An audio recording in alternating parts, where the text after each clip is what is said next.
নমস্কাৰ সন্দেহযুক্ত লোকৰ বিৰুদ্ধে এইবাৰ কঠোৰ হৈ পৰিব ৰাজ্য চৰকাৰ সন্দেহযুক্ত লোকৰ বিৰুদ্ধে ৰাজ্যৰ ভিন্ন প্ৰান্তত চলিব প্ৰশাসনৰ বুলডোজাৰ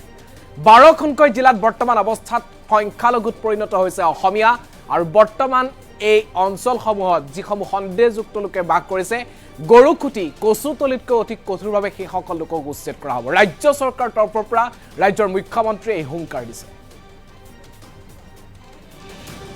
সন্দেহযুক্ত লোকৰ বসতিস্থলীত শীঘ্ৰেই চলিব ৰাজ্য চৰকাৰৰ বৃহৎ উচ্ছেদ অভিযান সন্দেহযুক্ত লোকক কোনো কাৰণতে ৰেহাই দিয়া নহব সন্দেহযুক্ত লোকক কোনো কাৰণতে চৰকাৰী ভূমি অধিগ্ৰহণ কৰি থাকিবলৈ দিয়া নহব চৰকাৰী ভূমিত বাস কৰিবলৈ দিয়া নহব প্ৰয়োজনত গৰুখুটি কচুতলিতকৈ কঠোৰ হ'ব চৰকাৰ প্ৰশাসন ৰাজ্য চৰকাৰৰ তৰফৰ পৰা হুংকাৰ দিয়া হৈছে 12খনকৈ জিলাত সংখ্যালঘুত পৰিণত হৈছে অসমীয়া ৰাজ্যৰ মুখ্যমন্ত্ৰীয়ে বিস্ফোৰক মন্তব্য আগবঢ়াইছে মাটি কিনা বেচাক লৈ অসমীয়ালৈ বিশেষ আহ্বান ৰাজ্যৰ মুখ্যমন্ত্ৰীৰ টকা বেছি দিলেও অচিনাক্ত লোকক কোনো কাৰণতে বিক্ৰী নকৰিব আপোনাৰ মাটি ৰাজ্য চৰকাৰৰ মুখ্যমন্ত্ৰীয়ে অসমৰ প্ৰতিগৰাকী জনতাক উদ্দেশ্যি এই মন্তব্য কৰিছে সতৰ্ক হওক বৰপেটা নগাঁও মৰিগাঁও নলবাৰী ধুবুৰী গোৱালপাৰাৰ জনসাধাৰণ জনগাঁথনিৰ পৰিৱৰ্তনে আমাক গ্ৰাস কৰিছে অচিনাক্ত লোকৰ দপদপনি বৃদ্ধি পাইছে ৰাজ্য চৰকাৰে কৈছে সন্দেহযুক্ত লোকৰ বসতিস্থলীত অতি শীঘ্ৰে বৃহৎ অভিযান চলাব বুলডোজাৰ চলিব ৰাজ্য প্ৰশাসনৰ তৰফৰ পৰা কচুতলি দৰঙৰ সেই যি গৰুখুটি লগতে সোণাপুৰৰ কচুতলিত যি উচ্ছেদ অভিযান চলিছিল তাতকৈও অধিক কঠোৰ হৈ পৰিব ৰাজ্য প্ৰশাসন অতি শীঘ্ৰেই সংখ্যালঘুত পৰিণত হৈছে বৰ্তমান অৱস্থাত অসমীয়া 12খনকৈ জিলাত সংখ্যালঘুত পৰিণত হৈছে অসমীয়া আৰু যিসকল লোকে বৰ্তমানেও চৰকাৰী ভূমিত বাস কৰি আছে সেই সকল সন্দেহযুক্ত লোকৰ বিৰুদ্ধে কঠোৰভাৱে আগন্তুক দিনত ৰাজ্য চৰকাৰে বুলডোজাৰ নীতি গ্ৰহণ কৰিব যদি টকা বেছি দিয়ে তেন্তে অচিনাক্ত লোকক কোনো কাৰণতে মাটি বিক্ৰী নকৰিব অসমীয়াই সতৰ্ক হ'বলৈ আহ্বান জনোৱা হৈছে বৰপেটা নগাঁও মৰিগাঁও নলবাৰী ধুবুৰী গোৱালপাৰা আৰু দৰঙৰ জনতাক জনগাঁথনিৰ পৰিৱৰ্তন হৈছে ৰাজ্যত আৰু জনগাঁথনিৰ পৰিৱৰ্তনে আমাক গ্ৰাস কৰিছে বুলি ৰাজ্যৰ মুখ্যমন্ত্ৰীয়ে বিস্ফোৰক মন্তব্য আগবঢ়াইছে আহ্বান জনোৱা পৰিলক্ষিত হৈছে অসমৰ জনতালৈ ৰাজ্যৰ মুখ্যমন্ত্ৰীয়ে কি কৈছে সন্দেহযুক্ত লোকৰ উচ্ছেদক লৈ আগন্তুক দিনত ৰাজ্য চৰকাৰৰ কি পৰিকল্পনা চৰকাৰী ভূমি বেদখল মুক্ত কৰাৰ স্বাৰ্থত আৰু এই মুহূৰ্তত আমি আগবঢ়াইছো ৰাজ্যৰ মুখ্যমন্ত্ৰীৰ মন্তব্য আমাৰ চাৰিওফালৰ পৰিৱেশ সুৰক্ষিত নহয় এছাম লোকে সেই সকল লোকৰ লগতে বন্ধুত্ব পতাৰ কথা কয় এছাম লোকে সেই সকল লোকৰ লগতে মিতিৰালি পতাৰ কথা কয় কিন্তু সেই সকল লোকক মই আজি আকৌ এবাৰ ক'ব বিচাৰিছো শ্বহীদ খৰ্গেশ্বৰ তালুকদাৰ শ্বহীদ ভূপেন ডেকাৰ তেজে আমাক সদায় প্ৰেৰণা দিব সেই সকল লোকৰ বিৰুদ্ধে আমি যুঁজিম আৰু যুঁজি অসমীয়া জাতিয়ে জিকিব আজি নহয় কালি অসমীয়া জাতিয়ে আকৌ এবাৰ জিকিব তাক মই সেই সকল লোকৰ প্ৰতি মই সকীয়াই দিব খুজিছো পৰাজয় আমি শিকা নাই পৰাজয়ৰ আগতে আমি নিজৰ জীৱন বলিদান দিয়াৰ কথা চিন্তা কৰিম কিন্তু শ্ৰদ্ধাৰ ৰাইজ যোৱা 3টা বছৰ গৰুখুটিয়ে হওক কাজিৰঙাই হওক কচুতলিয়ে হওক এইখন চৰকাৰৰ বিৰামহীন সংকল্পৰ কথা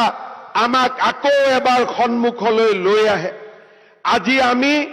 যোৱা কেইটামান দিনৰ ভিতৰত যোৱা মাত্ৰ 3টা বছৰৰ ভিতৰত আমাৰ অসমৰ খিলঞ্জীয়া লোকসকলৰ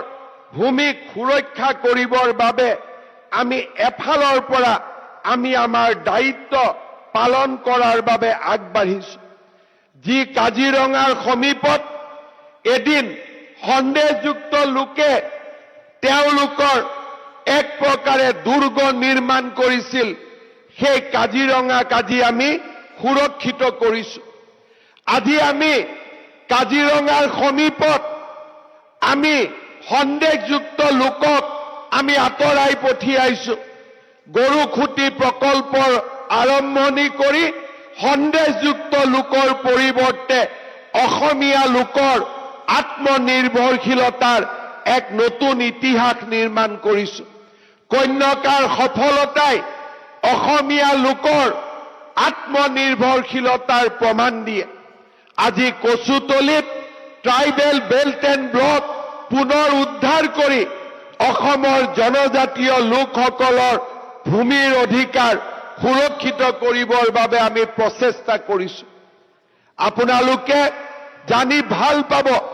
যে যোৱা 3টা বছৰত অসমৰ বনাঞ্চলেই হওক, অসমৰ সত্ৰই হওক,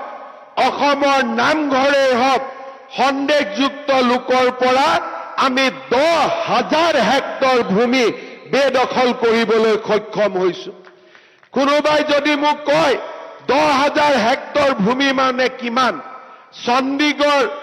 ইউনিয়ন টেৰিটৰী যিমান দীঘল, যিমান বহল, এই 10,000 হেক্টৰ ভূমি সিমানেই দীঘল, সিমানেই ডাঙৰ।